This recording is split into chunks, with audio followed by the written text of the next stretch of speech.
이번 주에 제가 전하면서 두 가지가 제 마음에 기도 제목으로 떠올랐습니다. 하나는 정구철 집사님 오늘 우리에 나오지 모셨는데 아버님이 돌아가신 지가 얼마 안 되고 유공자라서 현충원에 대전 현충원에 안장이 되셨습니다.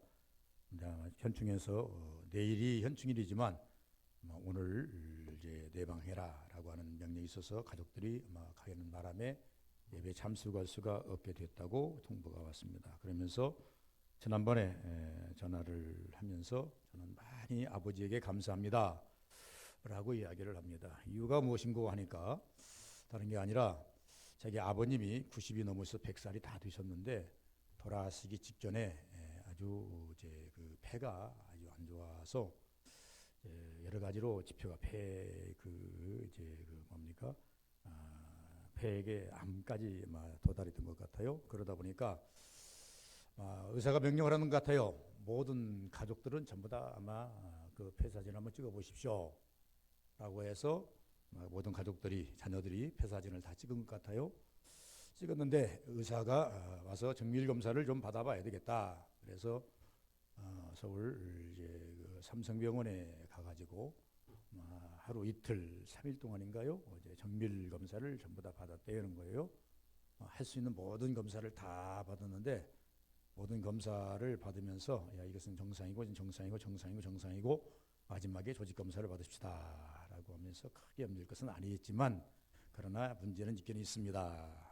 그 말을 듣고 저한테 그냥 기도만 해주세요. 광고는 하지 마시고 그래서 광고는 안 했지만 이제 드러난 것이기 때문에 기도 제목으로 삼아야 될 것 아니겠습니까? 그래서 제가 말씀드립니다. 그랬더니 뭐라고 말씀하시는가 하니까 저는 우리 아버지에게 엄청 감사를 드립니다. 왜요? 그랬더니 아버지가 이렇게 마지막 가시면서 이런 질병을 가지고 가는 바람에 자식들이 전부 다 이게 사진을 찍었는데 그 사진 속에 이것이 나타나서 정밀검사를 받게 되었습니다.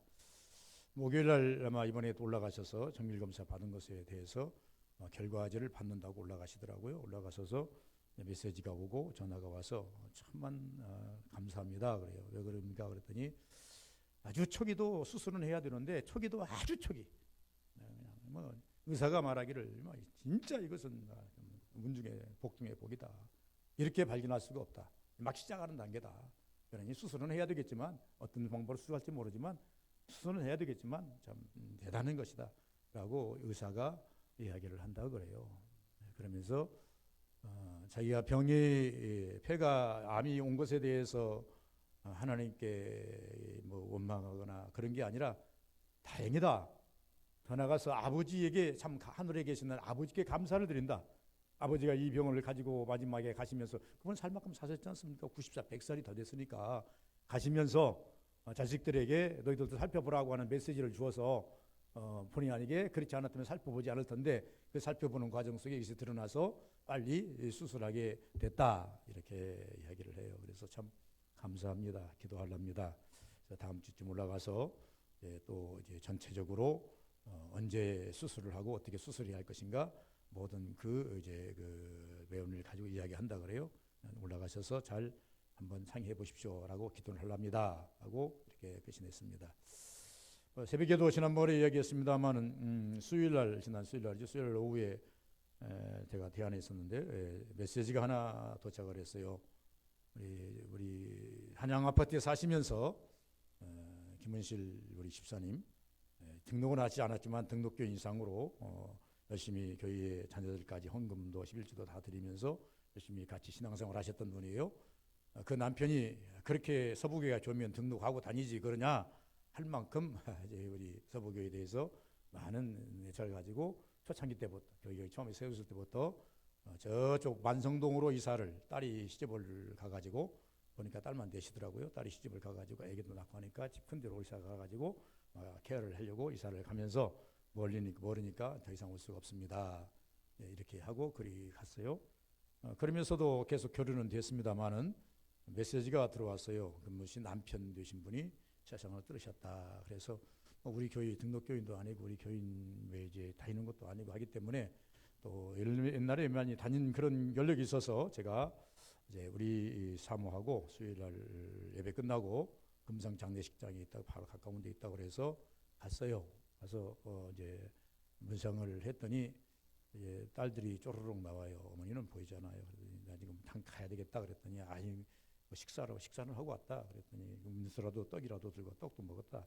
음료수라도 들고 가십시오. 그래서 굳이 이제 사용할 수 없어서 앉아서 잠깐 있어요. 어머니를 봤으면 좋겠는데 어머니가 너무 갑작스런 일을 당해가지고 그냥 일어났다 쓰러지고 일어났다 쓰러지게 해가지고 여기 나오지 못하고 지금 방에 계시는데 알릴까요? 그래서 알리지 마시라.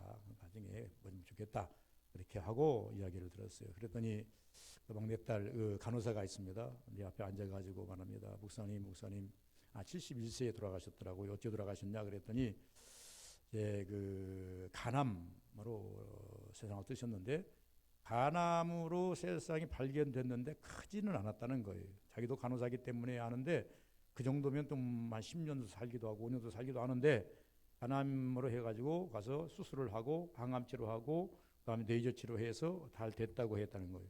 근데 갑자기 다시 재발이 돼가지고 또 일이 전이고 저리 전이되고 했다고 해가지고 다시 또 치료를 하는데 못 견디고 복수가 차고 그래서 1년도 안 돼서 돌아가셨다는 거예요. 그러니까 그 자매가 하는 말 하나 기만한 게 그 하나가 말합니다.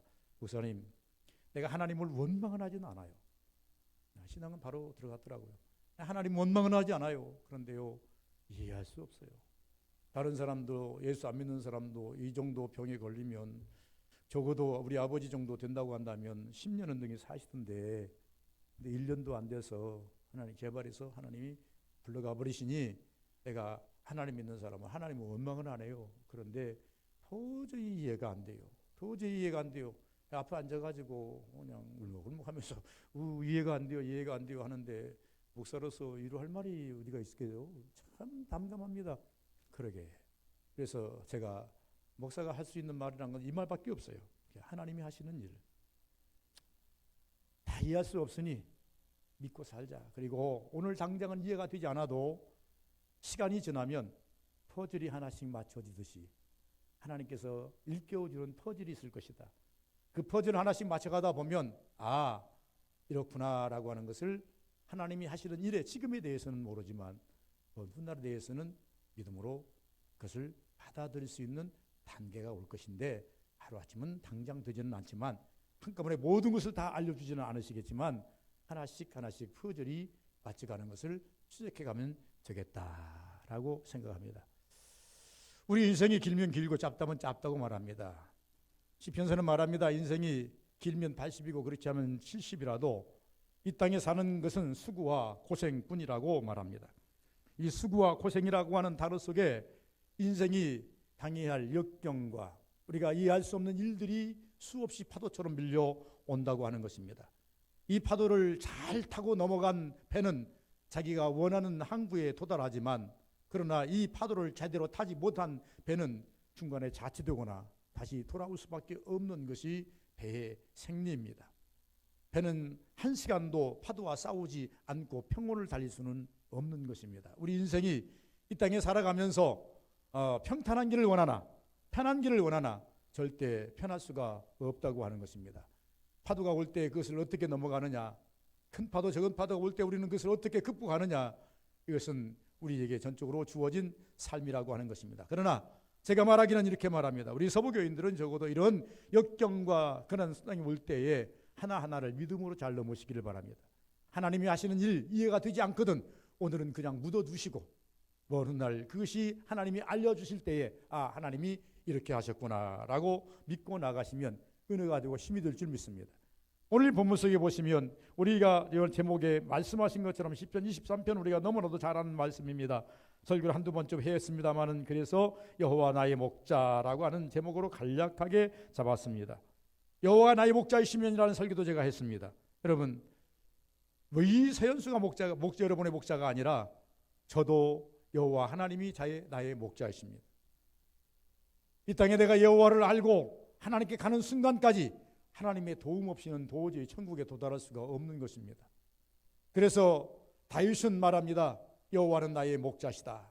험난한 시대를 살았던 다윗, 잠 못 볼 것 볼 것 다 보면서 살았던 다윗, 그러한 모든 것을 보면서 이제 다윗이 마지막에 부르줄 수 있는 말은 뭐냐면 여호와는 나의 목자이셨기에 죽음도 극복할 수 있었고 가난도 극복할 수 있었고 질병도 극복할 수 있었고 나에게 대한 모든 환난도 극복할 수가 있었다라고 하는 그 고백을 오늘 시편 23편에 그대로 적은 것을 우리가 읽어볼 수가 있는 것입니다. 여호와가 나의 목자이기에 나는 이런 험난한 세상, 아들이 자기를 죽이려고 칼을 들고 달려옵니다. 장인인 이 사울왕이 자기를 죽이려고 칼을 들고 달려옵니다. 또 자기의 그 믿었던 이제 부하 중에서도 친구 중에서도 자기를 배반합니다. 어떤 때는 질병이 옵니다. 환난이 옵니다. 이런 모든 것들을 극복할 수 있었던 유일한 그 이제 해결책은 여호와가 나의 목자이셨기에 가능하다라고 말합니다. 여러분, 우리가 이 땅에서 잘 먹고 잘 사는 것으로 끝난다고 한다면 예수님도 그렇게 잘 믿을 필요 없어요. 그러나 우리가 이 땅에서 잘 먹고 잘 사는 것으로 끝나는 것이 아니라 나의 평생의 선하심과 인자하심이, 이제 이 다윗은 마지막 구절에 나의 평생의 선하심과 인자하심이 정녕 나를 따르리니 내가 여호와의 집에 영원히 거하리로다. 이 험난한 세월을 잘 뚫고 올라갔더니 천국에 도달하게 되더라고 하는 것입니다. 우리가 지금까지 잘 살아오셨습니다. 앞으로 남은 세월이 얼마인지는 모르지만은 그러나 그 세월을 여호와는 나의 목자로 삼고 살아갈 때에 힘이 생기는 것이요, 지혜가 생기는 것이요, 도우심이 오는 것이다. 그래서 먼 훗날 우리는 여호와의 집에 영원히 거하는 영생의 역사가 있다라고 하는 것을 말씀하고 있습니다. 여호와가 나의 목자이시면, 여호와가 나를 목자하면 어떤 문제들이 해결이 되는가? 첫째, 우리가 보면 23장에서 만나는 네 가지의 사중적 축복을 우리가 만날 수가 있습니다. 영적 양식, 영혼이 살을 찐다. 말씀이 충만하게 임한다. 적어도 다윗은 말씀과 영혼의 충만함을 위해서 갔습니다. 항상 사탄의 말에 귀를 기울이기보다 여호와의 말씀에 귀를 기울이고, 항상 눈높이를 가지고 있을 때 다른 사람은 저 세상을 바라볼지라도 다윗만큼은 항상 하나님만을 바라보는 그 방향성이 달랐다고 하는 것입니다. 그 다른 방향성을 통해서 이 하나님께서 이 다윗에게 이 영혼이 살찌는, 영혼이 풍부해지는, 그래서 이 다윗의 시를 읽어보면 영성의 시입니다. 영혼의 시입니다. 이 영혼이 살찌고 말씀이 충만했다는 것입니다. 이 시편 23편에서 만나는 사중적 축복, 두 번째는 영적 축복입니다. 회복이 되니 건강한 복이 옵니다. 질병이 물러가더라 그 말인데, 영적 회복과 더불어서 그 다윗에게 있어서 질병도 물러가고 전쟁도 물러가고 그리고 원수도 물러가는 그런 역사들이 그들에게 찾아오더라고 하는 것입니다. 이 사중적 축복 중에서 다윗에게 왔던 축복은 의의 길로 인도하심을 받았다라고 고백합니다. 죄인에게 이래 가지 아니하고 의인의 길이 설 수 있었다. 시편 1편에 보면 의인은 악인은 이라고 말합니다. 의인은 여호와를 그 말씀을 주야로 묵상하며 그를 출거하고 그 길을 따른다고 말씀을 하고 있습니다. 이 길을 따랐다고 하는 것을 말씀합니다. 23편에 나타나는 사중적 축복의 네 번째는 위험으로부터의 보호입니다. 성경에는 수없이 우리에게 주님이 찾아오셔서 이렇게 말합니다. 내니 안심하라. 난 너희들이 보는 그런 귀신이 아니다. 나는 예수다. 내니 안심하라. 두 번째는 내가 왔으니 안심하라. 두 가지로 우리에게 안위를 주십니다. 주님은 우리에게 말합니다. 내가 너의 구세주이니 안심하라. 네 고난의 현장에 내가 있으니 안심하라. 환난의 현장에 내가 있으니 안심하라. 여러분, 항상 말씀드리지만 성경에서 나타난 두 가지의 언어를 귀히 보시라고 그랬습니다. 그러나 하나님의 언어는 내게 있어서는 절대 안 될 언어가 있는가 하면 날마다 내게 있어야 할 언어가 있다고 하는데, 히브리적으로 본다면 임마누엘이라는 언어가 있습니다. 이것은 하나님이 나와 함께 하시다. 하나님이 우리와 함께 하시다. 이것은 항상 우리와 함께 하셔야 됩니다. 평생에 함께 하셔야 됩니다. 어제도 함께 하셨다면 오늘도 함께 하셔야 되고 내일도 함께 하셔야 됩니다. 이것이 임마누엘입니다. 두 번째 언어라고 하는 것은 이가봇입니다. 이가봇은 하나님이 내게서 떠났다는 언어입니다. 이것은 우리에게 절대 있어서는 안 될 언어입니다. 우리가 들어서는 안 될 언어입니다. 그러므로 우리는 임마누엘, 다윗은 항상 임마누엘의 은혜를 찾았습니다. 그래서 말씀합니다. 내니 안심하라. 내가 왔으니 안심하라. 다윗은 항상 눈을 들어 바라보면 주님이 옆에 계셨고, 항상 마음을 열어 바라보면 주님이 옆에 하나님이 계셨기 때문에 그는 일생을 살면서 하나님께 맡기고 살 수 있었다라고 하는 것입니다. 시편 23편에 나타난 목자의 수고, 목자라고 하는 건 목사가 아니고 하나님이 여호와는 나의 목자라 그랬으니까 여호와가 다윗을 위해서, 이스라엘을 위해서 어떤 수고를, 어떤 은혜를 베푸셨는가라고 합니다. 다윗은 이렇게 말합니다. 먹이신다 그랬습니다. 먹이시되 어떤 것으로 먹는다? 좋은 것으로 먹이시려는 목자의 수고, 푸른 초정과 쉴만한 물가로 날 인도하시는도다 라고 말씀하고 있습니다. 여러분, 우리가 이 땅에 살면서 먹거리가 매우 중요합니다. 먹거리에 따라서 체질이 바꿔집니다. 그래서 우리는 좋은 것 먹으려고 하고, 양질의 것 먹으려고 하고, 무궁해 먹으려고 하고. 왜? 내 체질이 먹는 것으로 말미암아서 체질이 변하기 때문에 그렇게 하려고 하지 않습니까? 적어도 예수님이 이 땅에 오셨을 때 사탄은 예수에게 말합니다. 배고프니 돌을 떡덩이 되게 해서 먹으라. 먹으면 우선은 배는 부를 수 있지만은 예수는 그것을 받기가 거부했습니다. 사람이 떡으로만 사는 것이 아니요 하나님의 입으로 나오는 말씀으로 사느니라. 영이 먼저이지 육이 먼저가 아니다. 눈에 보이는 것이 먼저가 아니다.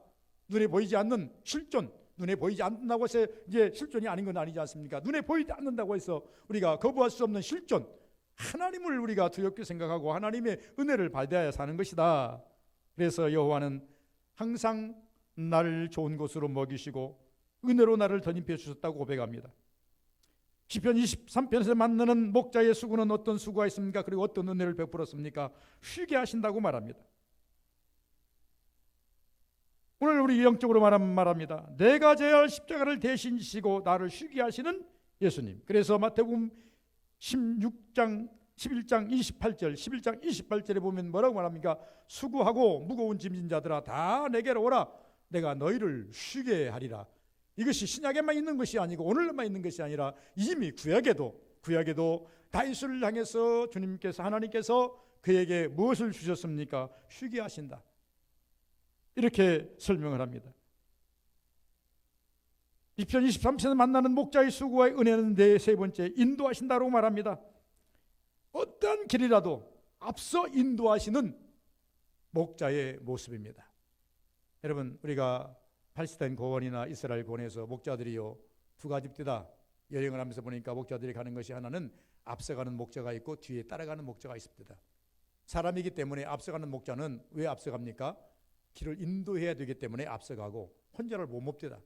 한 사람은 어디 갑니까? 뒤에 따라갑니다. 왜? 뒤처지지 말라고, 맹수들로부터 물러가지 말라고 뒤에서 몰고 갑니다. 이게 목자들이 하는 사명 중에 사명입니다. 다윗은 목동입니다. 목동이기 때문에 다윗은 항상 영적으로 그림을 그려봤습니다. 때때로 하나님께서 자기에 앞서서 길을 개척해 주시고, 그러니까 왕이 되고 싶어 왕이 된 것입니까?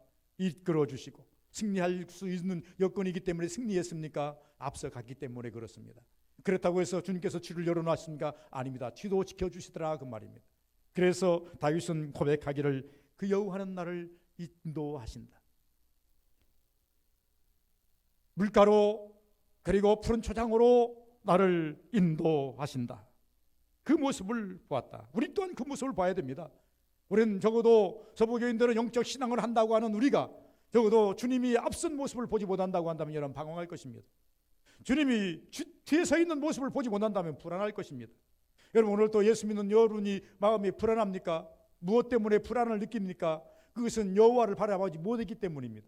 여호와가 어디 계신지를 알지 못하기 때문입니다. 여러분 삶 속에 여호와가 앞에 계신다고 생각하고 뒤에 계신다고 생각한다면 불안할 이유가 없습니다.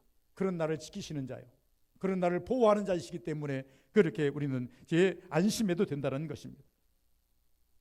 시편 23편에서 만나는 목자의 수고와 은혜 네 번째는 상을 주신다고 그랬습니다. 죽음 직전이라도 상을 주시려고 승리하시게 하시는 주님의 모습을 다윗은 철저히 느꼈습니다. 아, 나 망했구나. 아, 나 죽었구나. 아, 나 힘들구나. 아까도 저주에서 말씀한 자매의 고백처럼 내 부인은 하지 않아요. 그러나 이해할 수 없어요. 이 말은 내가 믿는 하나님은 죽음에서도 살리시고 질병도 없으실 수 있는 능력이 있으신데 왜 우리 아버지를 살려주시지 아니하시고 좀 더 이 땅에 머물게 하지 아니하시고 빨리 데려가셨는가? 이제 거기에 서니까 이해가 안 되는 거예요. 그러나 우리는 때때로 이해를 해야 됩니다. 다윗은 죽음 직전에 나만 망했구나. 모든 사람들이 망했다고 합니다. 심지어 사람들이 와가지고 다윗을 보니까 다윗이 침을 질질 흘리면서 뭐든 미친 짓거리를 하니까 저 미친놈이네 하고 그냥 우리가 갑니다.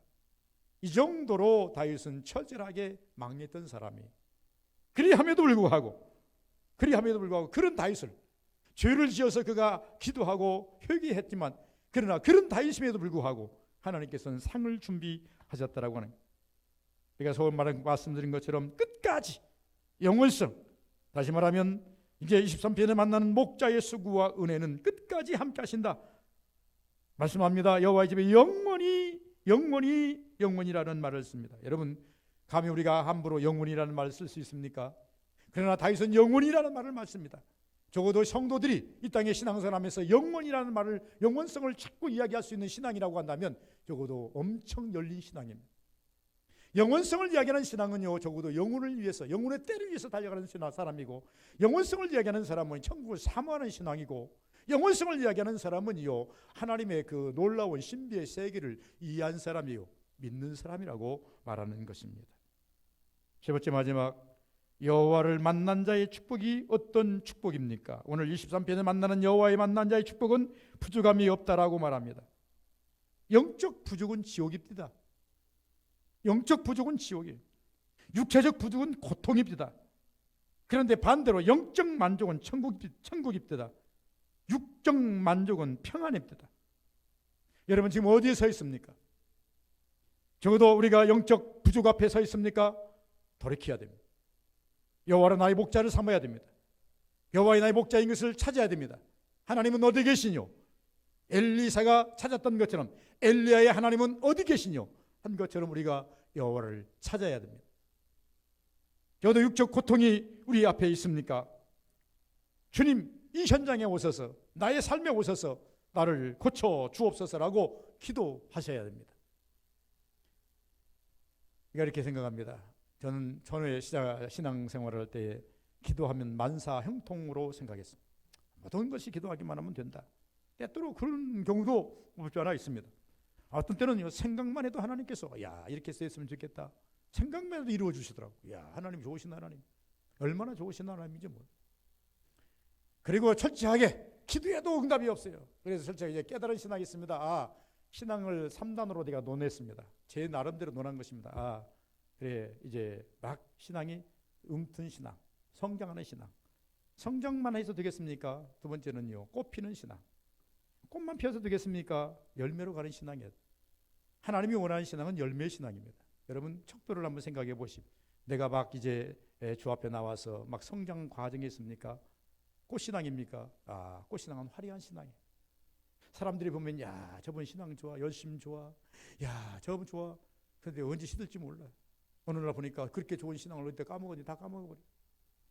그러면 꽃신앙은 어떤 점이, 꽃이 확 필 때는 향기도 있어서 벌도 달라들고 모든 것이 환호가 뭡니까? 이제 모든 사람들이 환호하고 모든 사람이 선망하고 그렇습니다. 그런데 꽃이 시들 때쯤 가면요, 꽃같이 추한 것이 없었다. 벌도 안 달라들어. 그 자리만 와. 그리고 난 다음에 아주 추하게 보여. 그런데 그 신앙이 어떤 신앙인 줄 아십니까? 씨방을 맺는 신앙입니다. 열매로 가기 위해서 씨방을 맺는 신앙, 그 신앙도 우리가 버려서는 안 된다. 귀히 보셔야 된다. 여러분들이 내응을 안고 계십니까? 신앙생활 열심히 잘하다가, 열심히 신앙생활 하다가 왜 기도해도 안 돼? 내가 열심히 했는데도 왜 결과가 나오지 않는 거야? 그러면서 점점점 여러분이 다운되면서 신앙생활이 밑으로 내려갑니까? 그럴 때 빨리 여러분 자신을 오픈시키고, 나는 지금 열매 맺는 씨방신앙이구나. 그 과정이 꽤나 고통스럽습니다. 그 과정에 고자리가 들어간다거나 비가 안 온다거나 무엇이 좀 부실하면요, 금방 떨어져 버립니다. 착과가 되질 않습니다. 이 착과되는 과정이 너무나도 힘든 겁니다. 그리고 난 다음에 이제 이 씨방이 만들어지면 그 환난과 바람과 비바람과 가뭄과 이것을 견디면서 조금씩 성장해서 나중에는 열매의 신앙으로 딱 나타납니다. 주님이 원하는 신앙이 어떤 신앙일까요? 열매의 신앙입니다.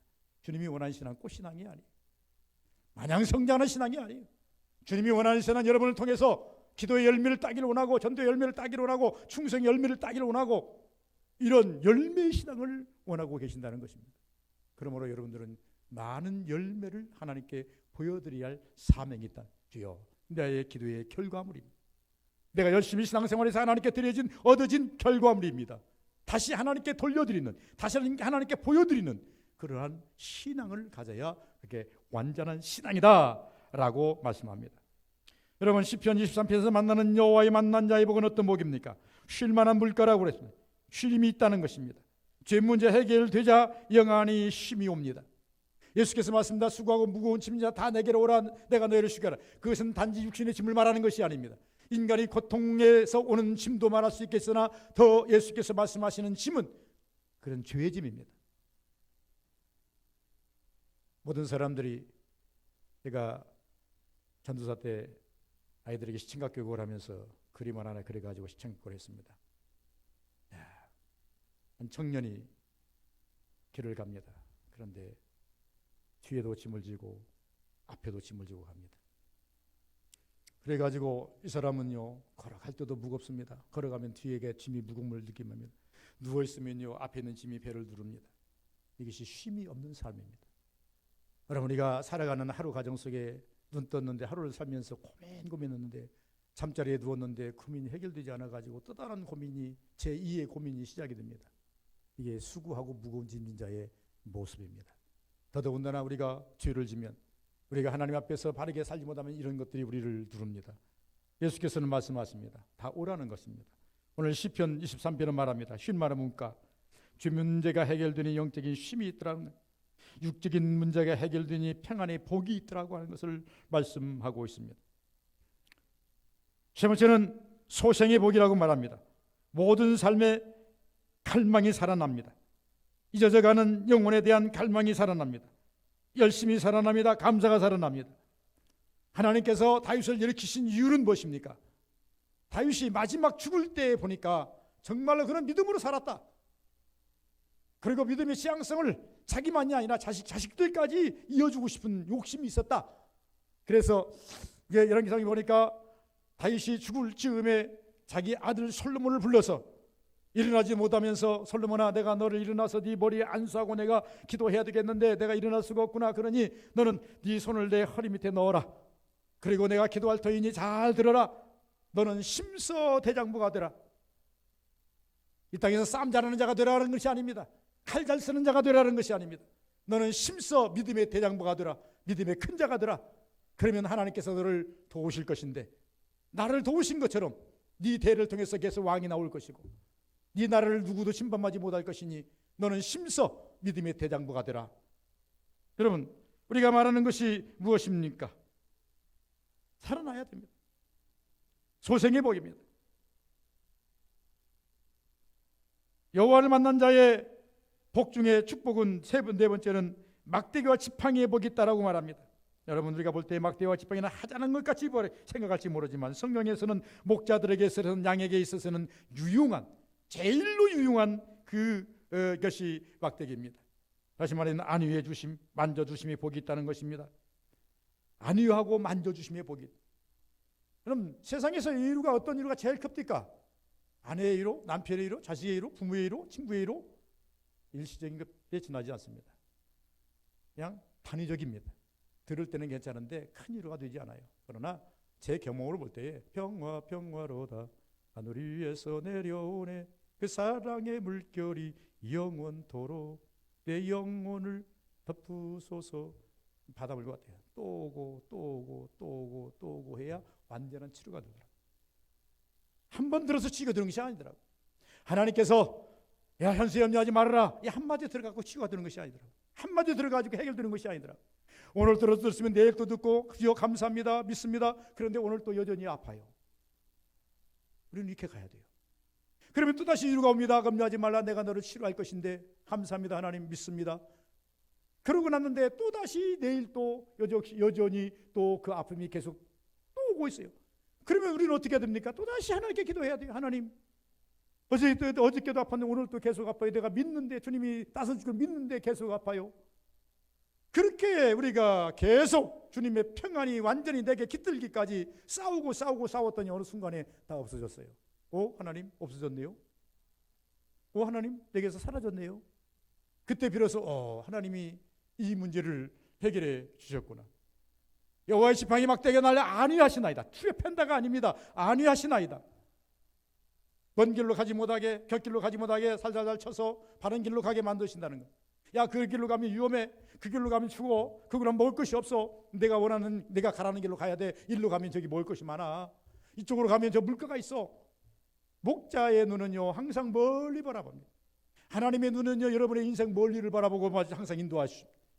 목사는 여러분들을 바르게 인도한다 하지만 근시안적입니다. 그러나 여호와가 나의 목자이시면 여호와는요 근시안적이지 않습니다. 멀리 보시고 여러분들을 원하는 곳으로 축복의 길로 인도해 주신다는 것을 우리가 믿어야 된다는 것입니다.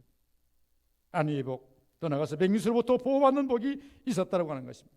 주님이 옆에 계시는데 무슨 우리가 큰 문제가 있겠는가라고 하는 것입니다. 마지막에 영원한 복이라고 원합니다. 천국을 소유할 수 있으니 큰 복이 아니겠는가. 하나님, 우리는 누구나가 어디를 향해서 지금 달려가고 있습니까? 세상은 종말을 향해서 달려가고 있습니다. 개인도 개인의 종말을 향해서 가고 있습니다.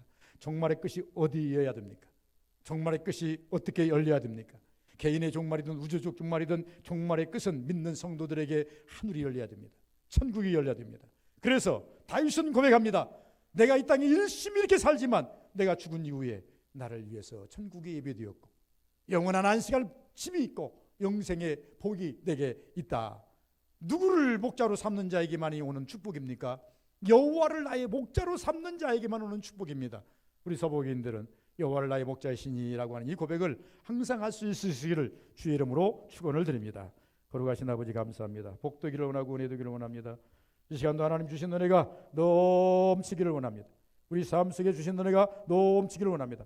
여호와는 나의 목자이시니 나의 목자 삼아 하나님 아버지의 큰 복 받고 큰 은혜 받고 하나님 보호 받고 은혜 받고 하나님 충만한 영으로 살게 하옵소서. 영으로 살게 하옵소서. 어둠을 이기게 하옵소서. 고난을 이기게 하옵소서. 하나님 아버지 항상 우리에게는 준비된 하나님 푸른 초장, 하나님 쉴만한 물가가 기다리게 하옵소서. 하나님 안위를 느끼게 하옵소서. 안전을 느끼게 하옵소서. 어느 상황이라도 하나님의 기름 부음을 받는 성령의 은혜를 덧입는 우리 모두가 되게 하옵소서. 예수님 이름으로 기도하옵나이다. 아멘.